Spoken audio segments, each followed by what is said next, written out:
The November fog had settled upon Baker Street like a grey shroud, muffling the familiar sounds of London's evening bustle and lending an air of mystery to even the most mundane of circumstances. I sat by our fireplace, absorbed in the latest edition of The Lancet, while my extraordinary companion, Sherlock Holmes, occupied his customary armchair, his long fingers steepled before him, in that attitude of profound contemplation I had come to know so well.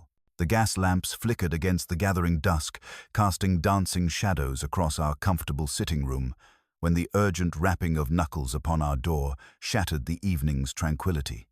Mrs. Hudson's hurried footsteps upon the stairs preceded the entrance of a gentleman whose very bearing spoke of both considerable wealth and profound distress. He was a man of perhaps 50 years, impeccably dressed despite the evident haste of his arrival, with silver-streaked hair and intelligent eyes that darted about our room with restless energy of one driven to desperation. "Mr. Holmes," he began without preamble, his cultured voice trembling with barely controlled emotion, "I am Lord Pemberton, and I find myself the victim of a crime so impossible, so utterly defiant of all natural law, that Scotland Yard has declared themselves baffled. Inspector Lestrade himself suggested, 'I seek your counsel,' though he confessed little hope that even your remarkable abilities might penetrate this mystery." Holmes regarded our visitor with that peculiar intensity that marked the beginning of his interest in a case. "Pray be seated, Lord Pemberton. Dr. Watson and I are entirely at your disposal. You speak of impossibility, a word I find invariably misapplied to circumstances that are merely improbable." Our client settled himself with visible effort, his hands trembling slightly as he began his extraordinary tale. "The theft concerns my most prized possession, Mr. Holmes, the Pharaoh's hourglass, an artifact of incalculable historical and monetary value. It was acquired by my late father during his archaeological expeditions in Egypt, carved from a single piece of obsidian and containing sands of pulverized lapis lazuli. Its worth exceeds £5,000, but its significance to my family is beyond measure." "And this treasure has been stolen?" Watson inquired, leaning forward with the interest that such mysteries invariably aroused in him. "Stolen, Doctor, under circumstances that defy every principle of logic and natural law. The hourglass was kept in my private study on the 3rd floor of my Mayfair residence, a room that is, I assure you, a veritable fortress. The study has but one entrance, a heavy oak door fitted with both mortise and spring locks. The windows have been sealed and painted over for decades, as the room houses my most valuable manuscripts and requires protection from London's dampness." Holmes's grey eyes had taken on that peculiar gleam that I recognized as the herald of his most challenging cases. "Continue, Lord Pemberton. Describe the precise circumstances of the discovery." "Yesterday evening, I secured the study personally at 9 o'clock, as is my invariable custom. The hourglass stood upon its pedestal in the room's center, surrounded by glass cases containing other artifacts. This morning at 7, when I unlocked the study to retrieve a document, I found the room exactly as I had left it, save for one impossible detail. The hourglass had vanished completely." "Impossible, you say?" Holmes murmured, his fingertips pressed together. "Yet here we sit, discussing the accomplished fact. Were there signs of disturbance elsewhere in the house?" "None whatsoever. Every window remained secure, every door properly locked. My household staff, all of whom have served my family for years, can account for their whereabouts throughout the night. The night watchman patrolled the grounds without incident. It is as though the hourglass simply ceased to exist, Mr. Holmes, leaving not the slightest trace of its removal. The room fell silent save for the gentle hiss of the gas flames and the distant rumble of London traffic." Holmes rose from his chair with that fluid grace that marked all his movements, his tall frame casting a long shadow across the Persian carpet. "Lord Pemberton," he said at length, "you present us with a puzzle of considerable interest. Doctor, Watson, I believe our evening's reading must be postponed in favor of examining this delightfully impossible crime. We shall accompany you to Mayfair immediately." Our client's relief was palpable as he rose, hope flickering in his eyes for the first time since his arrival. "You will take the case then, Mr. Holmes?" "Indeed," Holmes replied, already reaching for his coat and hat, "for I have never yet encountered a locked room that could not be unlocked by the proper application of logic and observation." The November fog swirled about our hansom as we made our way through London's gaslit streets toward Mayfair, the clip-clop of hooves muffled by the thick grey blanket that had settled upon the city. Lord Pemberton sat rigidly across from us, his earlier desperation now tempered by a fragile hope, while Holmes, his keen eyes half closed in concentration, appeared already to be dissecting the puzzle in that remarkable mind of his. "Tell me, Lord Pemberton," Holmes began, his voice cutting through the rhythmic sounds of our journey. "This household of yours, how many souls reside under your roof, and what are their circumstances?" "My butler, Hendricks, has served the family for over 20 years, our client replied, leaning forward with renewed animation. "Mrs. Caldwell, the housekeeper, nearly as long. There are 2 housemaids, both thoroughly vetted, a cook, and my secretary, Mr. Adrian Temple, who occupies rooms on the 2nd floor. The night watchman, Morrison, patrols the grounds but does not enter the house proper." Fingers drummed silently against his knee, a habit I recognized as indicative of rapid mental calculation. "And Mr. Temple, he has access to your papers, you mentioned, to my general correspondence and business documents." "Yes, but never to the study after 9 o'clock, nor to the keys. He is a scholarly gentleman of impeccable character, Mr. Holmes, devoted to his work on my father's archaeological notes." "Fascinating," Holmes murmured, though I detected in his tone that peculiar note of skepticism he reserved for character testimonials. "And the hourglass itself, you examine it regularly?" "Each evening before securing the study, and I turn it ceremonially each Sunday. Upon certain anniversaries connected to my father's expeditions, I allow the sand to run its full course, a ritual that connects me to his memory and discoveries." I found myself drawn into the intellectual challenge of the problem. "But Holmes," I interjected, "a locked room with sealed windows and a single entrance. How could any substantial object simply vanish without trace? It defies every principle of physics and common sense." Holmes opened his eyes fully, fixing me with that penetrating gaze. "Ah, Watson. But therein lies the beauty of such cases. The seemingly impossible often conceals the remarkably simple. When ordinary avenues are closed, we must seek extraordinary explanations, not supernatural ones, mind you, but those requiring a deeper understanding of human ingenuity and deception." As he spoke, I noticed his attention had shifted to our client, studying him with that intense scrutiny I knew so well. "Lord Pemberton, you have been under considerable strain recently, have you not? Some matter beyond this theft troubles you." Our client started visibly. "How could you possibly know that, Mr. Holmes?" "The slight tremor in your left hand, which you attempt to conceal. The abraded corner of your right thumbnail, indicative of nervous biting, and the particular way you hold your shoulders, as one bearing a persistent burden. These are not merely the signs of a man inconvenienced by theft, but one already under substantial duress." "You are quite correct," Lord Pemberton admitted, his voice barely above a whisper. "My solicitors have been embroiled in a contentious inheritance dispute for months. It has been a source of constant anxiety, demanding much of my attention and energy." Holmes nodded thoughtfully. "Such pressures can affect perception, memory, even the interpretation of events. We must account for all factors in our investigation." Our hansom drew to a halt before an imposing Georgian mansion, its facade rising into the fog like a cliff face of pale stone. Gas lamps flanked the entrance, their flickering light casting wavering shadows across the polished brass fittings and pristine steps. Even in the November gloom, the residents spoke eloquently of generations of accumulated wealth and refined taste. Hendricks awaited us in the marble-floored entrance hall. A dignified gentleman whose bearing suggested decades of service in the finest households. His greeting to Lord Pemberton carried the respectful concern of a faithful retainer witnessing his master's distress. "Has anything further occurred in my absence, Hendricks?" Lord Pemberton inquired. "Nothing whatsoever, my lord.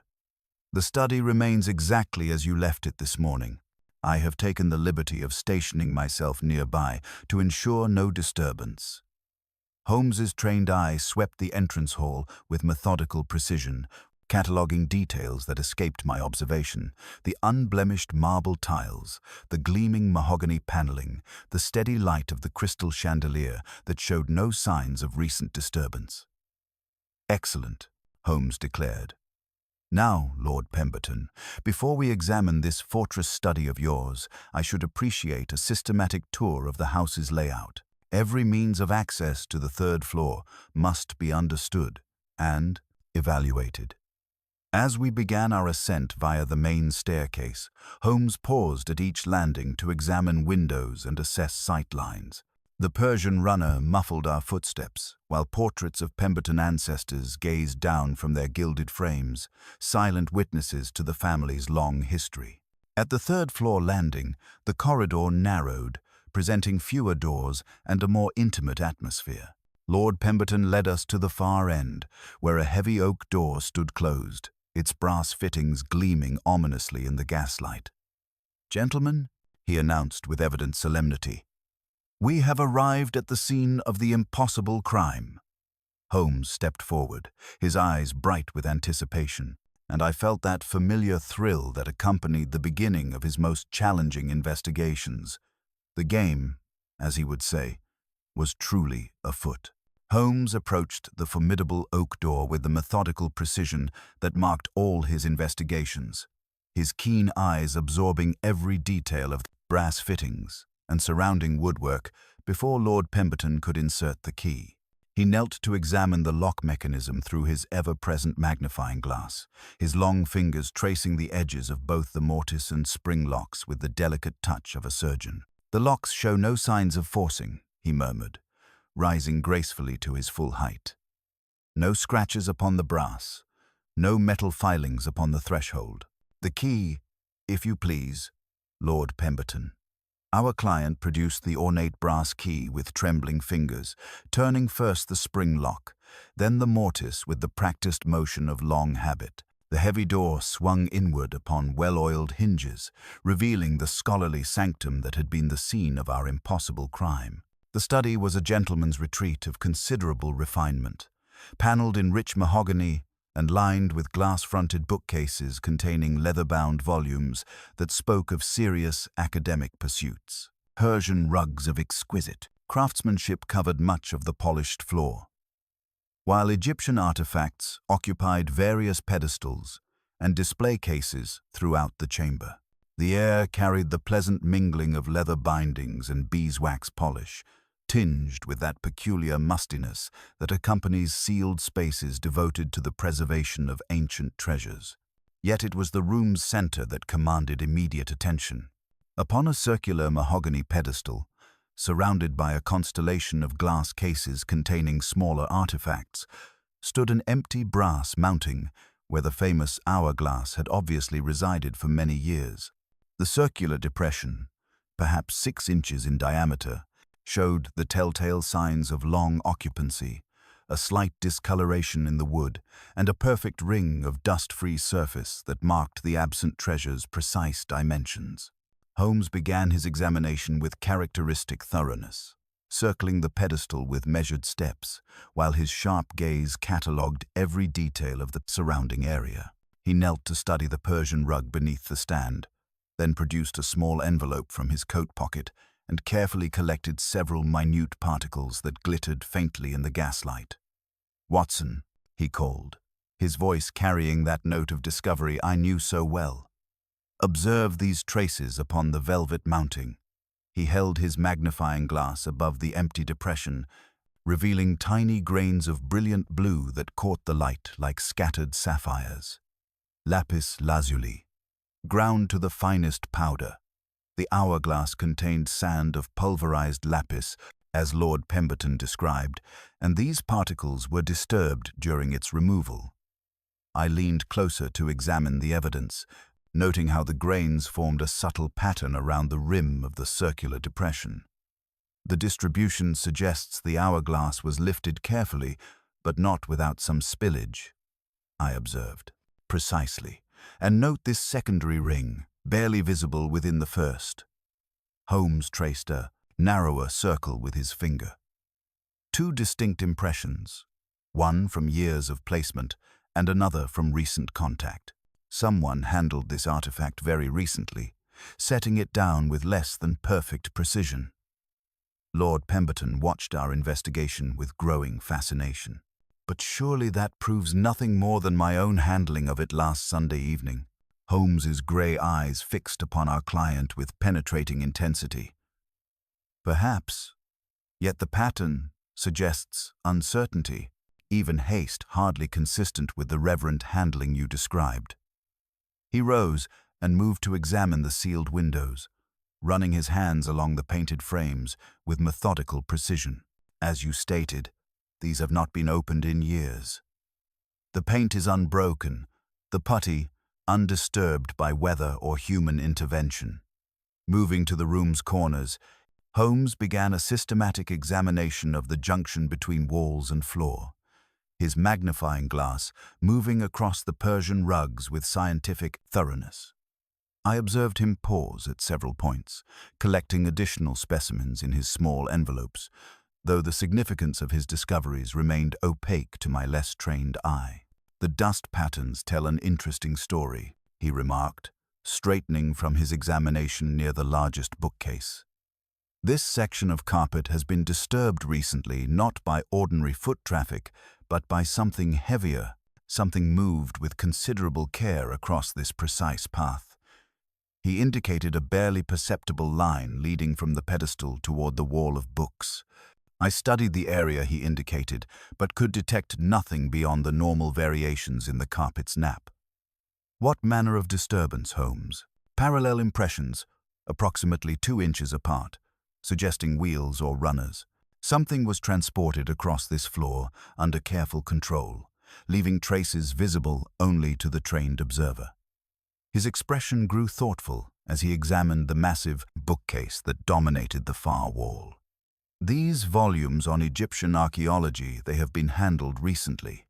Note the finger marks in the dust along their edges and observe how this particular section has been displaced."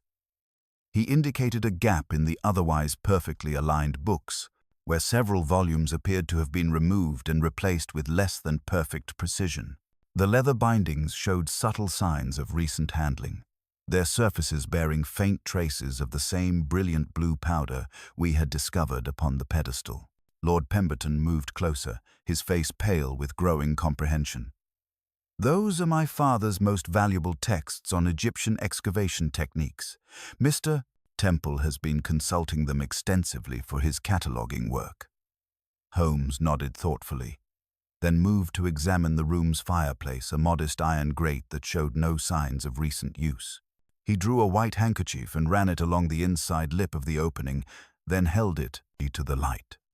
A constellation of blue pinpricks starred the white linen, glittering like tiny stars against the fabric. "Our lapis lazuli again," he said softly. The hourglass passed near this fireplace during its journey, close enough for particles to fall upon this ledge. Yet the opening is far too narrow for the artifact itself to have been removed by this route. I studied the narrow chimney opening with growing puzzlement.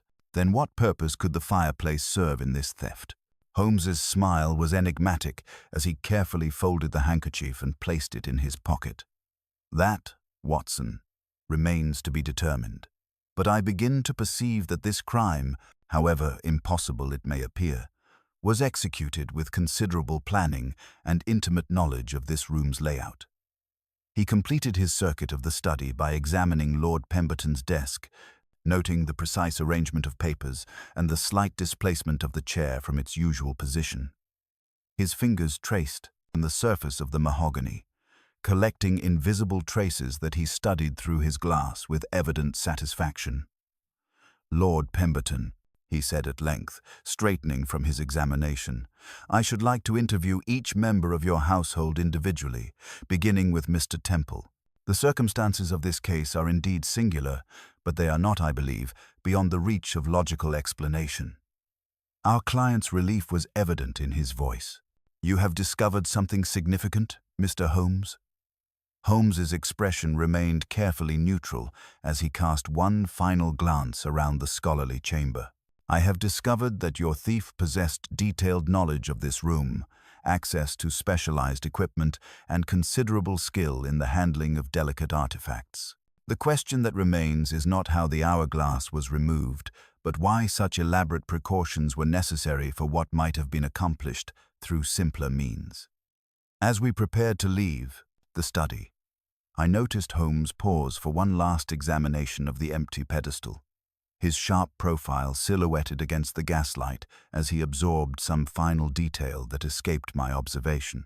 Whatever he had discovered in that learned sanctuary, it had clearly set his remarkable mind working upon the puzzle with characteristic intensity, and I found myself anticipating the revelations that his methodical investigation would surely bring. Lord Pemberton secured the study door with methodical precision, the dual locks clicking into place with finality as Holmes observed the ritual with evident interest. The sound seemed to emphasize the impossibility of our situation, a locked fortress from which a priceless artifact had vanished without conventional explanation. "We shall interview your household systematically," Holmes announced, as we descended toward the second floor. "Beginning with Mr. Temple, whose scholarly pursuits have brought him into intimate contact with your collection." Our client led us to a comfortable sitting room that served as both office and quarters for the household's resident scholar. Mr. Adrian Temple rose from behind a desk laden with manuscripts and reference volumes, presenting the appearance of a gentleman in his early 30s whose refined features and slightly disheveled dark hair spoke of hours devoted to academic concentration rather than social presentation. "Lord Pemberton," Temple said with evident concern, "I trust your consultation has proven encouraging. This business has quite unsettled the entire household." Holmes stepped forward with commanding presence. "Mr. Temple, I am Sherlock Holmes. We require a few moments to discuss the circumstances surrounding this remarkable theft." Temple gestured toward chairs near his desk, his manner displaying the nervous energy of an intellectual thrust into criminal proceedings. I noted that Holmes positioned himself to observe both our subject and the room's scholarly contents simultaneously, his sharp eyes cataloguing the open volumes while maintaining focus on Temple's responses. The desk bore evidence of recent work. Several books lay open, displaying detailed illustrations of Egyptian artifacts, while neat stacks of handwritten notes testified to systematic research. Holmes moved to examine these materials, his trained eye scanning the comprehensive works on burial practices and artifact construction. "Your research extends beyond mere cataloging," Holmes observed, pausing at a particular page showing the internal construction of an ancient timepiece. "These diagrams reveal considerable interest in concealed mechanisms and hidden compartments." Temple's scholarly enthusiasm momentarily overcame his nervousness. Many ceremonial objects contained secret chambers for storing sacred substances. The craftsmanship required to create such spaces while maintaining aesthetic integrity was extraordinary. "And the Pemberton hourglass, your examination revealed such features?" For the first time, Temple hesitated. "My examination was necessarily limited. Lord Pemberton quite properly restricts handling of such precious items." Holmes's penetrating gaze remained fixed upon the young scholar. "Yet you photographed it 3 days ago for documentation purposes?" "Yes, with Lord Pemberton's gracious permission. I handled it with utmost care, given its incalculable value and fragility," I observed Holmes. Note the slight tremor in Temple's voice as he spoke of handling the artifact. Moving to Temple's desk, Holmes lifted a blotter from the writing materials, revealing against the dark pad several minute blue grains that glittered like tiny stars. "Lapis lazuli," Holmes murmured. "The same substance we discovered in the study." Temple colored visibly. "A fragment broke weeks ago when I assisted Mrs. Caldwell in dusting the display cases. Some residue has lingered among my papers. It's unavoidable. The entire floor is impregnated with it." "You assisted in cleaning the collection?" "Under Mrs. Caldwell's supervision." "Occasionally. Lord Pemberton is particular about the arrangement of objects." Holmes's attention shifted to the corridor beyond Temple's door. "You employ a book trolley for moving heavy volumes. A small wheeled truck with narrow casters to protect the rugs." Temple replied, his voice carrying a note of pride. "My own design for transporting the larger folios safely." The detail resonated with Holmes's earlier observation of parallel impressions in the study's Persian carpet. Holmes continued his methodical questioning, establishing that Temple had worked in the study until 6 o'clock the previous evening, handling the very volumes that showed signs of recent disturbance. We summoned the other household members briefly. Hendricks, the dignified butler, confirmed that he secured the upper corridor at 10 o'clock nightly and had heard soft wheels upon carpet shortly thereafter. Mrs. Caldwell mentioned detecting the unusual scent of beeswax polish from the 3rd floor. Morrison, the night watchman, reported seeing a shaded light moving mysteriously in the study window near 11 o'clock. Each testimony seemed to weave Temple deeper into a web of circumstantial evidence. His intimate knowledge of the hourglass, his presence in the study hours before the theft, his access to specialized equipment for moving delicate objects, and his scholarly interest in artifacts with hidden mechanisms all pointed toward an obvious conclusion.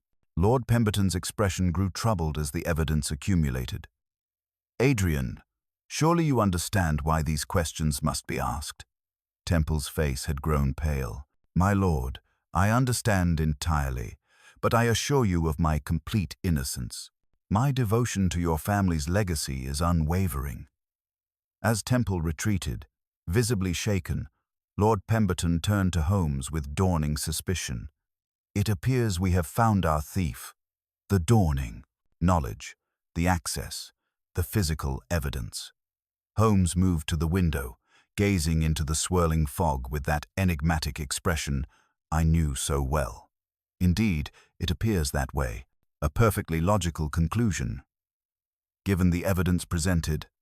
He paused, his grey eyes reflecting the gaslight. "Perhaps a little too perfectly logical, Watson. When circumstantial evidence arranges itself so neatly, pointing so directly toward a single conclusion, the experienced investigator must consider whether he is observing genuine guilt or masterful misdirection." The words hung in the air like the fog beyond the windows, and I felt that familiar thrill that accompanied Holmes's most challenging cases. The game, it seemed, was entering a far more complex phase than any of us had anticipated. Holmes's enigmatic words about misdirection hung in the air as we made our way back to the drawing room, where Lord Pemberton awaited us with the anxious expectation of a man whose orderly world had been shattered by impossible circumstances. The weight of circumstantial evidence against Temple seemed overwhelming, yet something in Holmes's manner suggested depths yet unplumbed in this curious affair. "Surely, Mr. Holmes," our client began, as we settled into the comfortable chairs before his fireplace. "The evidence speaks with unmistakable clarity. Adrian's access, his knowledge, that telltale dust upon his papers, what more could be required to establish guilt?" Holmes withdrew his pipe and began the familiar ritual of filling it with tobacco, his movements deliberate and contemplative. "Tell me, Lord Pemberton, about this inheritance dispute that has been causing you such considerable strain. In my experience, seemingly unrelated pressures often converge in the most unexpected fashions." The question appeared to catch our client off guard. "I fail to see how that legal matter could possibly relate to the theft of my hourglass." "Indulge me," Holmes replied, striking a match. with practiced precision. Your late cousin Edgar's estate. It included Egyptian artifacts. Did it not? Lord Pemberton shifted uncomfortably, his hands betraying the nervous tension Holmes had observed from our first meeting. Indeed, several pieces of considerable value. The legal proceedings have dragged on for months, requiring detailed inventories of both collections to establish provenance and avoid any complications in our claim. And who prepared your inventory? Adrian, naturally. His expertise made him the obvious choice. He worked tirelessly, creating comprehensive documentation with photographs and historical research that my solicitors praised as exceptionally thorough. Holmes's grey eyes gleamed with that particular intensity I recognized as the herald of a significant discovery. Before he could pursue this line of inquiry further, however, Mrs. Hudson's familiar footsteps announced the arrival of Inspector Lestrade, whose brisk manner and satisfied expression suggested a man confident in his conclusions. "Evening, Mr. Holmes." "Dr. Watson," Lestrade announced, removing his hat with a flourish. "I trust we have our scholarly gentleman well in hand. The evidence seems quite conclusive: access, opportunity, and that convenient trolley for moving delicate objects."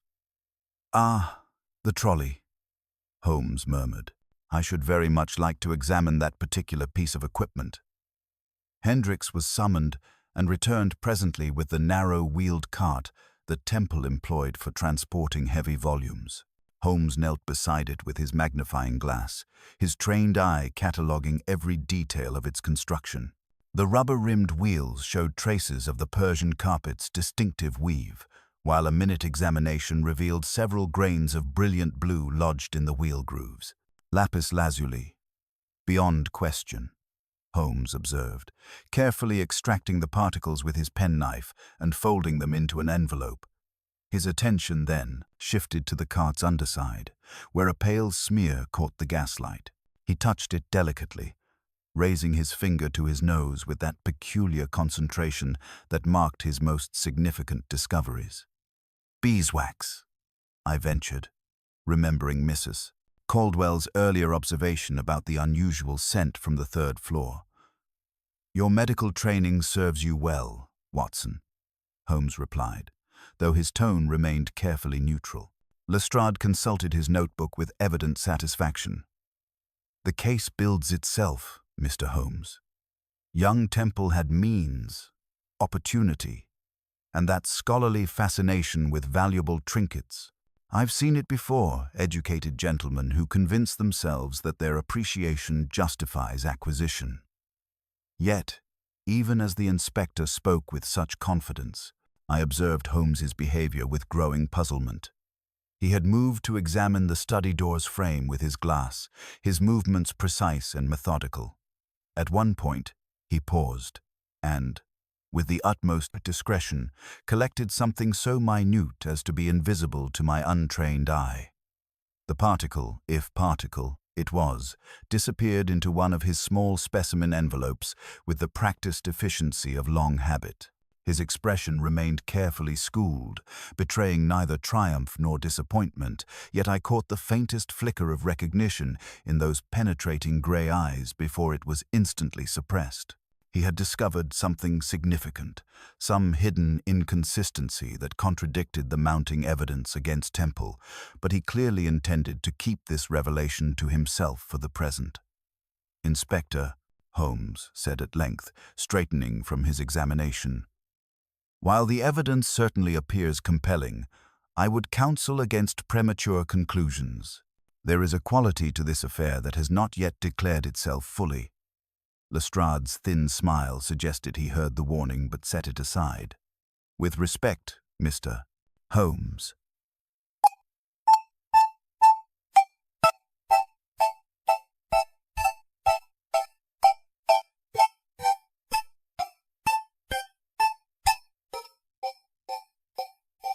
Sometimes the obvious solution is simply the correct one. The young gentleman will accompany me to the yard for questioning. As the inspector departed with the visibly shaken Temple, Holmes lingered in the corridor, his sharp profile silhouetted against the gaslight as he absorbed some final detail that escaped my observation. Whatever he had discovered in that sealed study, it had clearly set his remarkable mind working upon the puzzle with renewed intensity. "You suspect misdirection still?" I inquired quietly. Holmes's enigmatic smile was his only reply, but I knew with certainty that the true game, the game of intellectual pursuit and subtle unraveling, had only just begun.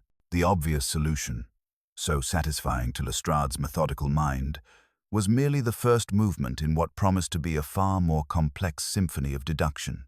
The echoing footsteps of Lestrade and his reluctant prisoner had barely faded from the marble entrance hall when Holmes turned to Lord Pemberton with that peculiar intensity that marked his most critical moments of investigation. Yet before he could voice whatever revelation had been forming in that remarkable mind, a piercing scream echoed from the upper floors, followed by the frantic pounding of feet upon the servants' stairs. Mrs. Caldwell burst into the drawing-room, her usually composed demeanor shattered, her face ashen with distress. "My lord, your private chambers, the ruby brooch, it's gone." The words struck with the force of a physical blow.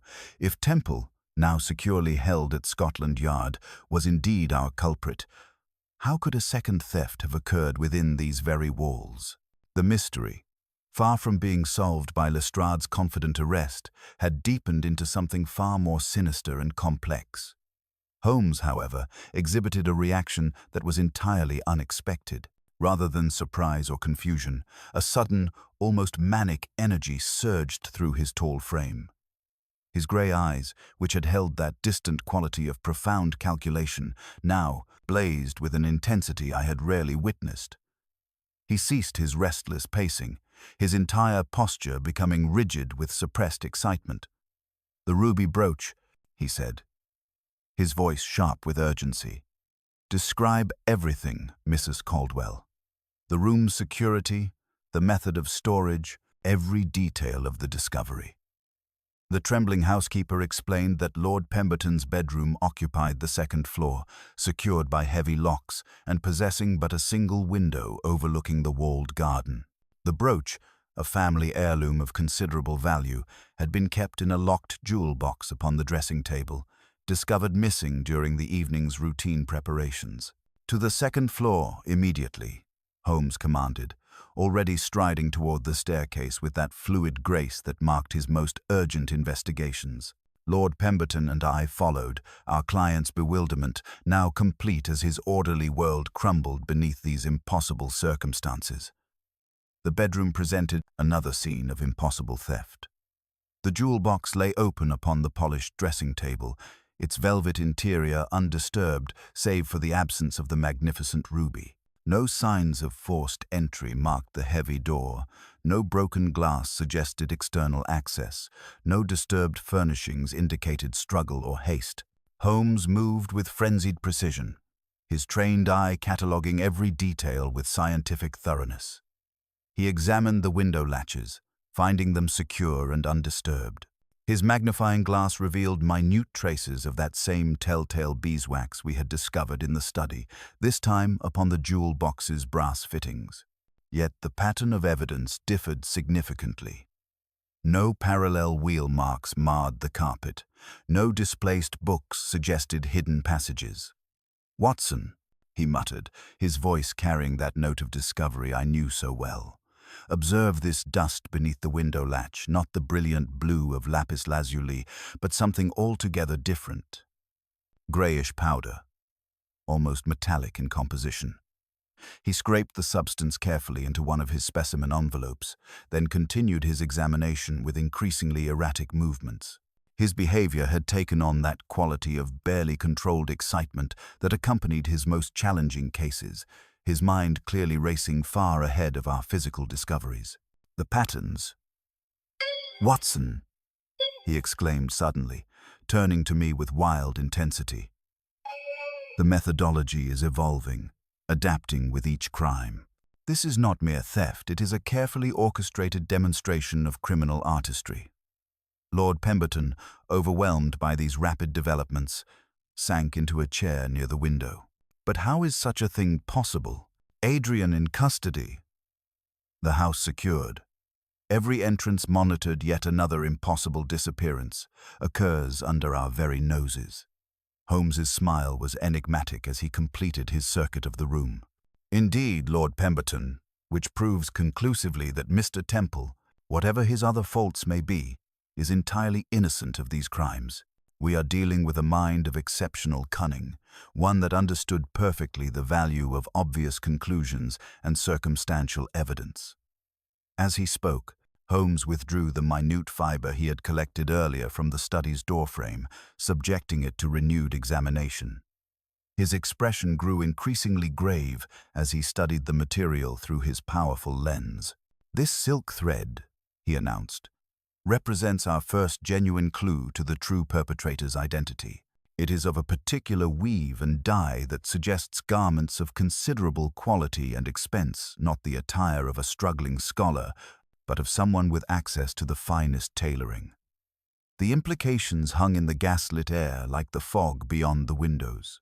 Our case, which had seemed so satisfyingly resolved by Lestrade's methodical police work, was revealing depths of deception that suggested we faced a criminal mind of extraordinary sophistication. Holmes moved to the window, gazing into the November night with that expression of intense concentration I knew preceded his most brilliant deductions. "The game has entered a far more dangerous phase, Watson.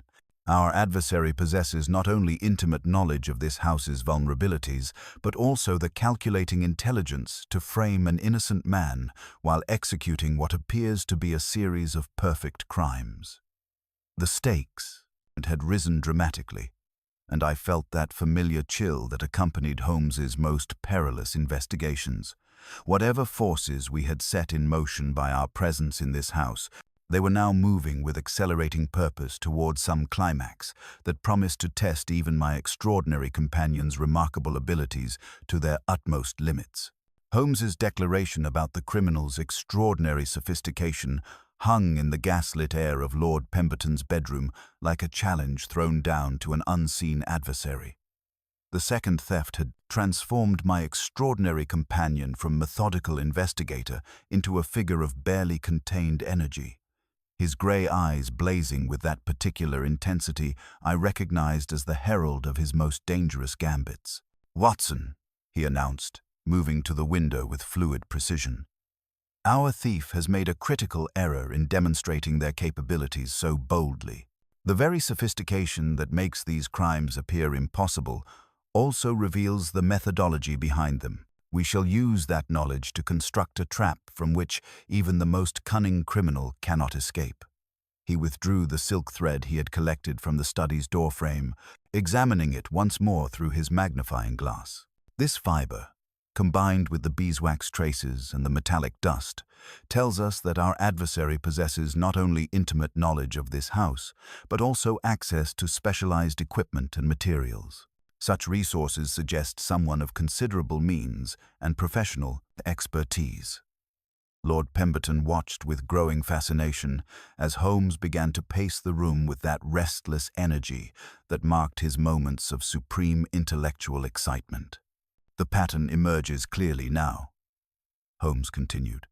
"Two impossible thefts, executed with increasing boldness, designed to demonstrate mastery over conventional security measures. Our criminal is not merely stealing objects, they are proving a point, showcasing their abilities for some larger purpose." Holmes's plan, when he revealed it, displayed the tactical brilliance I had witnessed in his most challenging cases. We would create an irresistible opportunity, baiting our trap with the promise of the most valuable prize remaining in the house, the ancient Egyptian manuscripts that had been the foundation of the Pemberton collection. These documents, worth far more than the stolen hourglass or ruby brooch, would be left apparently unguarded, while Holmes maintained careful observation from concealment. "The criminal's methods require preparation and specialized tools," Holmes explained as we descended to make our arrangements. "The beeswax suggests they employ some form of lubricant for locks or hinges, while the metallic dust indicates the use of precision instruments. Most significantly, that silk thread tells us they wear garments of exceptional quality, not the attire of a common burglar, but of someone who moves in elevated social circles. The trap required meticulous preparation. Holmes positioned himself in Lord Pemberton's private library, which adjoined the study through a connecting door that had been sealed decades earlier, but whose keyhole provided perfect observation of the central pedestal. He arranged for the household staff to retire early, creating the illusion of reduced vigilance while maintaining strategic positions throughout the house. I took my station in the corridor beyond the study, concealed in an alcove that afforded both observation and rapid access, should circumstances require intervention. Holmes had equipped me with a small mirror positioned to reflect the gaslight, allowing silent communication between our positions without revealing our presence to any intruder. The waiting proved a test of nerves and patience. The November fog pressed against the windows like ghostly fingers, while the familiar sounds of the house, settling into evening quiet, gradually faded into that profound silence that accompanies the deepest hours of night. Every creak of timber, every whisper of wind through the eaves, carried the potential of discovery or danger. Near 11:30, the faint sound of movement upon the servants' stairs announced the approach of our quarry. The footsteps moved with careful precision, avoiding the boards that might betray their presence through unwanted sound. Through my strategically positioned mirror, I caught Holmes's signal, a brief flash of reflected gaslight that confirmed he too had detected the intruder's approach. The study door opened with the faintest whisper of well-oiled hinges, admitting a figure whose movements spoke of intimate familiarity with the room's layout. The intruder wore dark clothing and moved with the confidence of one who had executed this precise routine before, approaching the central area where Holmes had carefully arranged our bait. What followed challenged every assumption we had formed about the nature of these crimes. Rather than the hasty grab-and-run tactics of a common thief, our criminal began a methodical examination of the room's contents with the systematic approach of a trained professional. The figure produced a small, covered lantern that cast barely enough light to work by, its beam moving with practiced efficiency across the arranged manuscripts. Holmes chose that moment to spring his trap, emerging from concealment with the fluid grace that marked all his movements. Yet our adversary, far from being startled into submission, responded with an agility that spoke of careful preparation for just such a contingency. The dark figure spun toward the sealed windows with movements that suggested both athletic training and intimate knowledge of the room's hidden possibilities. In that critical moment, as gaslight caught the intruder's profile, I realized that our investigation was about to enter its most perilous phase. The game had indeed begun in earnest, and the stakes were higher than any of us had dared imagine. The gaslight caught the intruder's profile for one electrifying instant, revealing features I knew intimately from our very arrival at this house: the dignified countenance of Hendricks, the trusted butler whose 20 years of faithful service had earned him Lord Pemberton's complete confidence. Yet the man who spun toward the sealed windows moved with the desperate agility of a cornered predator, his earlier mask of respectful servitude replaced by the calculating intelligence of a criminal mind caught in the act. Holmes sprang forward with that fluid grace that marked his most dangerous moments, but our quarry possessed intimate knowledge that served him well. Hendricks's hand found a concealed mechanism among the carved moldings of the great bookcase, and with the faintest click of well-oiled machinery, the massive structure began to pivot inward on hidden hinges, revealing a narrow passage that disappeared into the house's architectural secrets. "The game is up, Hendricks," Holmes declared, his voice carrying that note of absolute authority I had heard in our most perilous cases. Yet even as he spoke, the butler slipped through the opening with practiced efficiency, his movements betraying long familiarity with this clandestine route. I lunged to prevent the bookcase from closing completely, my shoulder striking the mahogany with force that sent volumes tumbling to the Persian carpet. Holmes squeezed through the gap beside me, his shuttered lantern casting a needle of light into the cramped passage that led downward behind the chimney breast. The air carried that distinctive scent of beeswax and old plaster, while beneath our feet, the narrow treads showed clear evidence of recent and repeated use. "Observe, Watson," Holmes murmured as we descended in pursuit, his trained eye cataloguing details even in our haste. "The lapis lazuli particles we discovered earlier here, they glitter like fallen stars upon these very steps. The hourglass passed this way during its midnight journey from pedestal to hiding place." The passage opened into the butler's pantry through another concealed panel, where we found Hendricks attempting to secure a leather case of specialized tools.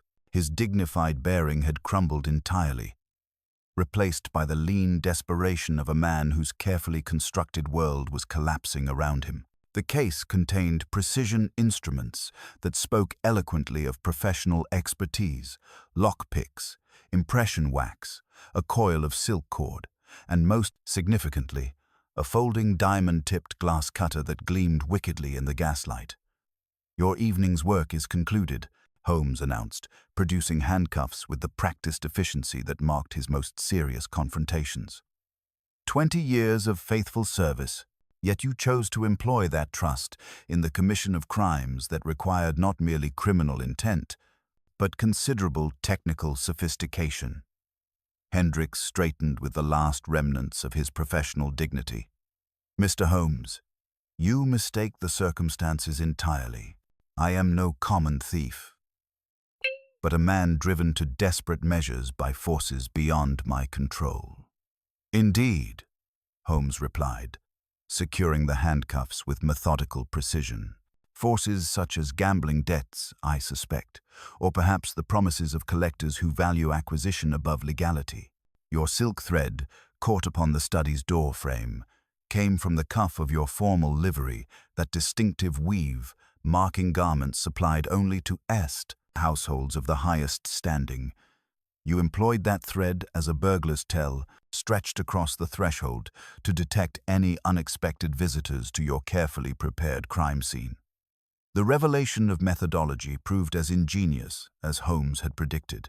Hendricks had spent months preparing the hidden passages, installing the specialized equipment necessary for his impossible crimes.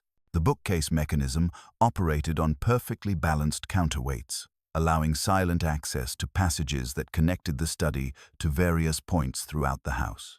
The beeswax served multiple purposes, lubricating the hidden hinges, sealing the glass cuts that provided emergency access through the supposedly sealed windows, and coating the wheels of Temple's trolley to muffle sound during the hourglass's clandestine transportation.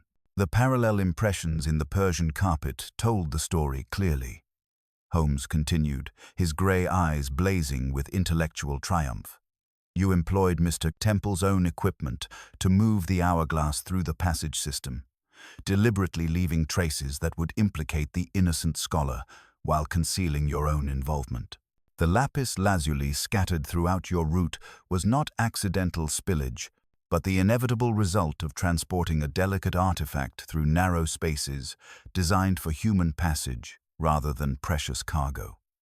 Lord Pemberton appeared in the doorway, his face ashen with the shock of betrayal by one he had trusted implicitly. "Hendricks, why? Your position was secure, your comfort assured. What could drive you to such desperate measures?" The butler's composure finally cracked, revealing the desperation that had driven him to such elaborate deception. "Gambling debts, my lord, accumulated over years of weakness I could not overcome. There are collectors who pay fortunes for artifacts without troubling themselves about provenance or legal complications. The inheritance dispute provided perfect cover. Who would suspect theft when legal ownership remained in question?" Holmes nodded with grim satisfaction. "The second theft was your masterstroke of misdirection. By executing another impossible crime while Temple remained in custody, you sought to prove his innocence conclusively, thereby removing suspicion from the household entirely. Yet that very boldness provided the final evidence of your guilt. Only someone with intimate knowledge of the house's secrets could have accomplished such feats repeatedly." Inspector Lestrade's arrival, summoned by Holmes's earlier message, concluded our dramatic confrontation. As the handcuffs clicked into place with finality, Hendricks maintained his dignity even in defeat. "The hourglass remains safe, Mr. Holmes. Clerkenwell, Barrett's Court, the dealer Venn, will have it displayed among his finest pieces by now. Holmes's expression softened slightly as he observed Lord Pemberton's evident distress. The artifacts can be recovered, and Mr. Temple's reputation fully restored. Trust betrayed is painful, but it need not destroy one's faith in human nature entirely. As Hendricks was led away into the November fog, I reflected upon the case's resolution. The impossible had been made possible through human ingenuity, rather than supernatural intervention. Yet the cost in human terms remained tragically real. The game was indeed concluded, but its lessons would linger long after the stolen treasures were returned to their rightful places. The November fog had begun to thin as dawn approached, revealing the grey outline of London's rooftops through Lord Pemberton's drawing-room windows. The arrest of Hendricks had left a profound silence in its wake, broken only by the distant rumble of early morning traffic and the occasional hiss of the gas flames. Our client sat in stunned contemplation, the weight of betrayal evident in every line of his distinguished features. "The recovery of your treasures must be our immediate priority," Holmes announced, rising from his chair with that decisive energy that marked his most urgent moments. Hendricks mentioned the dealer Venn in Clerkenwell Barrett's Court. We must act swiftly before word of the arrest reaches him and prompts the destruction of evidence. Within the hour, we found ourselves rattling through London's awakening streets in a police brougham, accompanied by Inspector Lestrade and a still-shaken Lord Pemberton. The fog swirled about our conveyance like ghostly fingers as we made our way toward the narrow passages of Clerkenwell, where questionable antiquities changed hands in the shadows between respectability and outright criminality. Barrett's Court proved to be a cramped alleyway lined with small shops whose grimy windows displayed an eclectic mixture of curiosities and dubious treasures. Venn's establishment occupied a corner building, its modest frontage belying the considerable trade in stolen artifacts that Holmes suspected flourished within its walls. The interior was a maze of glass cases and wooden cabinets, filled with objects that seemed to shrink from the weak morning light filtering through begrimed windows. Mr. Venn himself emerged from the shop's depths, a slight man with parchment-pale skin and a jeweler's loupe perpetually screwed into one eye at his oily civility, unable to conceal the unease that our collective appearance had obviously aroused. "Gentlemen," he began with practiced smoothness, "the day has scarce begun. Perhaps you have business that might wait for more civilized hours." Lestrade produced his warrant with characteristic efficiency, and the dealer's professional smile faltered before returning with renewed determination. "A misunderstanding, surely. You will find nothing here that has not been acquired through the purest channels of legitimate commerce." Holmes moved through the crowded shop with that peculiar grace that marked his most focused investigations, his trained eye, cataloguing details that escaped ordinary observation. He paused beside a display case where the faintest constellation of blue particles glittered against the dark velvet lining like scattered stars. "Lapis lazuli," he murmured, touching the grains with the tip of his finger and raising them into the gaslight. "Rather careless of your recent consignor, Mr. Venn. The sands of ancient Egypt have a tendency to cling to everything they touch." The dealer's tongue darted nervously across his lips. "The East brings many curiosities, sir. Such traces are common enough in establishments that deal with antiquities of various origins." Holmes's attention had already shifted to a tall cabinet, whose aged wood bore the insult of clumsily installed new screws in one corner, a modification so recent and crude that it offended his aesthetic sensibilities. He knelt with fluid precision, produced his knife, and carefully teased aside a felt padding to reveal a sliding panel of obviously recent manufacture. Within lay a carefully wrapped parcel in oiled cloth. Holmes took custody of it himself, unwrapping the protective layers with the reverence of a museum conservator handling priceless artifacts. The object that emerged drew a sharp intake of breath from Lord Pemberton, the obsidian curves of the pharaoh's hourglass, its narrow waist of chased brass gleaming in the morning light, the midnight blue sand within catching the illumination with an almost serpentine gleam. "My father's treasure," Lord Pemberton whispered, his voice thick with emotion, intact and unharmed. Ven's protests began immediately, a chorus of ignorance and wounded respectability. Left under pledge by a gentleman whose name I never learned, pressed for funds. He claimed such arrangements are common enough in my trade. Why should I question the provenance of goods offered in good faith? Holmes lifted a silencing hand and moved to a drawer he had already marked during his systematic examination. From it he extracted a small velvet box containing a single cabochon stone whose deep red color burned like a coal in winter's heart. "The ruby from Lord Pemberton's brooch," he observed with quiet satisfaction. "Your lapidary has not yet had opportunity to reset it into a less recognizable mounting." The dealer sank onto a nearby stool, his jeweler's loop clouding with his labored breathing. "I am a dealer in curiosities, not a receiver of stolen goods," he whispered. "London sends me such troubles and expects me to close my eyes to uncomfortable questions." The return journey to Mayfair proved more pleasant, with the recovered hourglass resting securely upon Holmes's knees, wrapped in protective cloth like a sleeping infant. As our brougham navigated the familiar streets, Holmes provided the detailed explanation that both Lord Pemberton and I had been anticipating. "The grey powder you observed upon the bedroom latch, Watson, was emery used to dress the cutting, wheel of precision instruments, and to polish minute abrasions left by diamond-tipped glass cutters. Hendricks carried traces upon his cuffs and fingers from practicing with his specialized tools, leaving ghostly evidence upon every brass surface he touched." Holmes's grey eyes gleamed with intellectual satisfaction as he continued his analysis. Each element of the crime spoke the same language once properly interpreted. Beeswax to silence hinges and seal hairline cuts in glass. Emery dust from precision cutting tools. Silk thread as an alarm system in the study. Lapis lazuli scattered along the path of the hourglass's midnight journey through hidden passages. The pattern was consistent and unmistakable to the trained observer.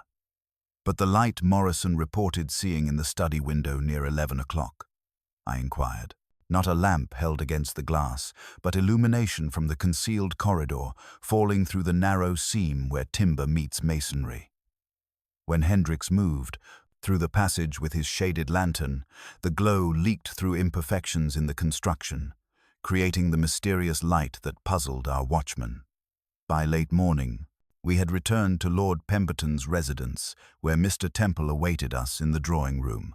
The young scholar's relief at learning of his complete vindication was profound, though wounded pride still marked his features as he accepted his patron's heartfelt apologies. "Adrian," Lord Pemberton said simply, grasping the younger man's trembling hand, "I have wronged you grievously. Your reputation and position are entirely secure, and I pray you will forgive an old man's too hasty judgment." Holmes placed the recovered hourglass upon its familiar pedestal with surgical care, the blue sand within catching a lance of sunlight that had finally penetrated the November fog. The ancient timepiece seemed to glow with renewed life, its long exile in criminal hands finally ended. "The case illustrates a fundamental principle," Holmes observed, settling back into his chair with that satisfaction that marked successful conclusions. "When circumstantial evidence arranges itself too perfectly, pointing too directly toward a single suspect, the experienced investigator must consider whether he observes genuine guilt or masterful misdirection." Hendricks understood this principle well, creating a web of false evidence that nearly succeeded in its purpose. Lord Pemberton stood before his restored treasure with softened eyes, the morning light revealing the relief that had replaced his earlier anguish. "My father wrote that time in Egypt moves in circles rather than straight lines. Perhaps he understood something about the nature of justice that I am only now beginning to appreciate." Holmes's enigmatic smile was his only reply as he rose to take his leave, already abstracted by some distant problem that beckoned from beyond these walls. The game, as he would say, was perpetually afoot, and the next great puzzle awaited his extraordinary talents in the endless maze of London's criminal underworld. The afternoon light streaming through Lord Pemberton's drawing room, windows cast the recovered hourglass in an almost ethereal glow, its obsidian surface reflecting the dancing flames of the fireplace as we prepared to conclude this most singular case. Holmes had remained in contemplative silence since the artifact's restoration, his grey eyes holding that distant quality I recognized as the final synthesis of complex deduction into elegant explanation. "Before we take our leave," Holmes announced, settling back into his chair with that measured precision that marked his most important revelations, "Lord Pemberton deserves a complete understanding of the methodology that made these impossible crimes achievable. The criminal mind that conceived such elaborate deception merits our professional respect, even as we condemn its application." Our client leaned forward with the evident interest, while Temple, visibly shaken by his ordeal but gradually recovering his scholarly composure, took notes with the methodical attention that marked his academic training. Holmes began his exposition with characteristic clarity, weaving together every thread of evidence into a comprehensive tapestry of criminal ingenuity. "Hendrix's preparation extended over many months," Holmes began, his long fingers steepled before him. He identified and adapted existing architectural features, a disused flue behind the chimney breast and builder's voids within the walls, installing a perfectly balanced pivot mechanism within the bookcase that required considerable mechanical skill. The counterweights were positioned to permit absolutely silent operation, while strategic application of beeswax eliminated any betraying sounds from metal fittings. He paused to withdraw the silk thread from his waistcoat pocket, holding it to the gaslight, with that reverent attention he reserved for crucial evidence. "This fiber initially puzzled me, as its quality suggested formal livery, yet didn't match your household's green attire. However, examination of Hendrix's personal effects revealed he possessed evening wear of this precise shade clothing, acquired during his earlier service in a household of even greater distinction.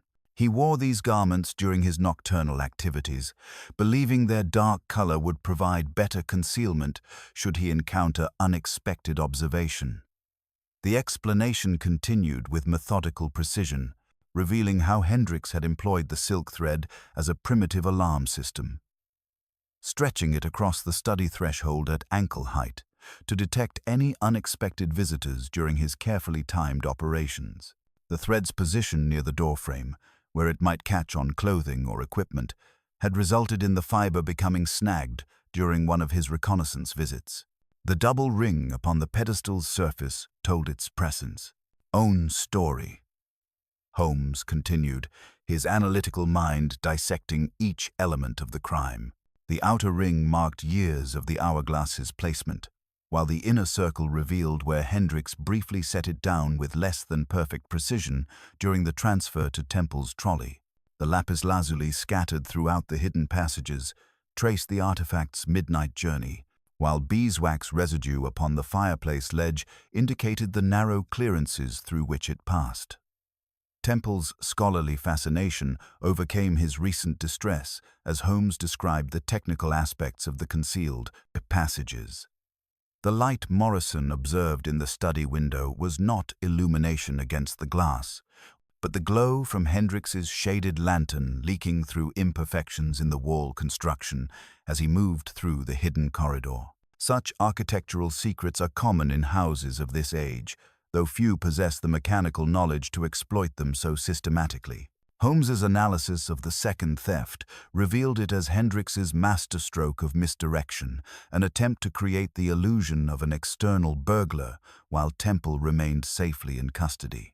"The emery dust upon your bedroom latch, Lord Pemberton, came from his precision-cutting tools, while the beeswax traces on the jewel box demonstrated the same methodical approach that characterized all his operations." Lord Pemberton shook his head in wonderment. 20 years of faithful service, yet he possessed such elaborate criminal capabilities. How does one reconcile such contradictions in human character? The gambling debts created desperation, Holmes replied thoughtfully, while his position provided opportunity and intimate knowledge. The inheritance dispute offered perfect timing and legal complications that might have concealed the thefts indefinitely. Criminal intelligence, when combined with legitimate access and desperate motivation, can achieve seemingly impossible results. As afternoon shadows lengthened, we finally took our leave of the Mayfair residence, where carpenters were already beginning work to seal the treacherous passages permanently. The hansom that carried us back to Baker Street moved through London's familiar rhythms, while Holmes sat in contemplative silence, his sharp profile etched against the window as he absorbed the lessons of our concluded case. "An instructive affair, Watson," he observed as we settled before our own fireplace, the familiar comfort of our lodgings, a welcome contrast to the day's revelations. "It demonstrates that the most dangerous deceptions are those that exploit our natural inclinations toward obvious conclusions. When circumstantial evidence arranges itself too perfectly, the experienced investigator must consider whether he observes genuine guilt or masterful misdirection." Holmes reached for his violin, drawing a phrase of such gentle melancholy that it seemed to echo the whispered passage of "sand through ancient glass." "The hourglass teaches us that time moves in circles rather than straight lines, Watson. Justice, like truth, often requires patience before revealing its proper course." The familiar comfort of our Baker Street lodgings welcomed us as the November fog finally began to lift, revealing stars through windows that had witnessed the resolution of so many intricate puzzles. Holmes settled into his accustomed chair with that expression of quiet satisfaction I had come to associate with cases brought to their proper conclusion, while the gaslight cast dancing shadows across our Persian carpet, a reminder of the telltale impressions that had helped unravel Hendrix's elaborate deception. The morning brought news that completed our understanding of the case's full scope. A telegram from Inspector Lestrade confirmed that Venn, confronted with the recovered artifacts and detailed evidence from his shop, had provided a complete confession regarding his dealings with Hendrix over the past 6 months. The butler, faced with irrefutable proof of his crimes, had admitted to the thefts while maintaining a dignity that spoke to his complex character. A man driven to desperate measures by gambling debts that had accumulated beyond his ability to manage through legitimate means. Lord Pemberton arrived at midday, accompanied by a visibly relieved Mr. Temple, who carried with him news that provided the most satisfying resolution to our entire affair. During his careful cleaning and examination of the recovered hourglass, the young scholar had discovered minute scratches around the brass fittings that suggested the artifact contained hidden mechanisms, precisely the type of concealed compartments his research had revealed in other ceremonial Egyptian timepieces. "Mr. Holmes," Temple announced with barely contained excitement, "your observation about the hourglass's asymmetrical weight distribution proved prophetic. I found a concealed screw within the chased pattern of the brass waist, and within a hidden cavity, this sealed tube.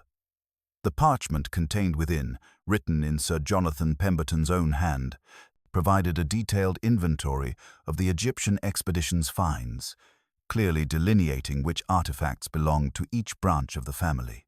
The document not only resolved the contentious inheritance dispute that had been causing Lord Pemberton such distress, but also vindicated his father's reputation for scrupulous fairness in dividing the expedition's treasures.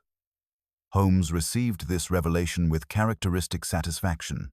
I observed the faint scratches and weight distribution when I replaced the hourglass upon its pedestal, but such discoveries require the proper expertise and legitimate authority to pursue. Mr. Temple's scholarly knowledge made him the ideal person to unlock the artifact's final secret. The legal ramifications proved as beneficial as Holmes had predicted. Lord Pemberton's solicitors confirmed that the parchment provided unassailable proof of ownership, allowing the inheritance dispute to be resolved through private settlement rather than continued litigation. More importantly, Temple's role in the discovery secured his position as permanent curator of the collection, with full scholarly privileges and the resources necessary to continue his important research.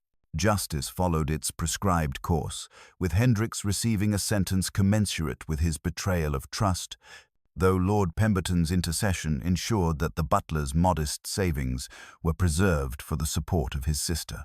Even in disgrace, Hendricks maintained the dignity that had characterized his years of faithful service, accepting responsibility for his actions while expressing genuine remorse for the pain his deception had caused.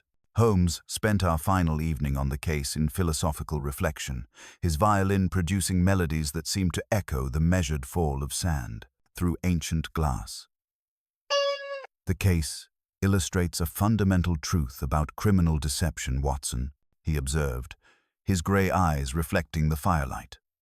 When circumstantial evidence arranges itself too perfectly, pointing too directly toward an obvious conclusion, the experienced investigator must consider whether he observes genuine guilt or masterful misdirection. He paused to draw a particularly haunting phrase from his instrument. Hendricks possessed the three essential elements of sophisticated crime: intimate knowledge, legitimate access, and technical expertise. Yet his very perfection became his undoing. The scattered lapis lazuli, the beeswax residue, the silk thread caught upon the doorframe, each minute detail told the same story once properly interpreted. The human elements of the case seemed to affect Holmes more deeply than the technical aspects of the solution. Trust betrayed is perhaps the most painful of crimes, Watson, because it exploits the very qualities that make civilization possible: faith in human nature, respect for long service, confidence in established relationships.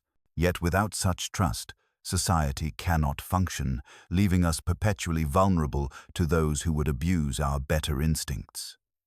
As midnight approached, Holmes set aside his violin and moved to the window, gazing out at London's gaslit streets with that expression of profound contemplation that marked his deepest philosophical moments. The ancient Egyptians believed time moved in circles rather than straight lines, Watson. Perhaps they understood something about justice that we are only beginning to appreciate. Truth has its own rhythm, independent of our impatience or desire for immediate resolution. The case files would join our growing collection, another testament to Holmes's remarkable ability to penetrate even the most elaborate criminal deceptions through patient observation and logical deduction. Yet I sensed this particular investigation had affected my extraordinary companion more profoundly than most, demonstrating as it did how completely trust could be betrayed by those who had earned it through years of faithful service. "The game continues, Watson," Holmes observed, already reaching for the evening paper with that gesture of dismissal that indicated his mind was turning toward new challenges. "London's criminal underworld provides an inexhaustible supply of mysteries for those with the patience to unravel them through proper application of scientific method and logical reasoning." The fire settled into glowing coals as the November night deepened around our comfortable lodgings. Tomorrow would bring fresh puzzles and new opportunities to witness the extraordinary capabilities of the world's first consulting detective.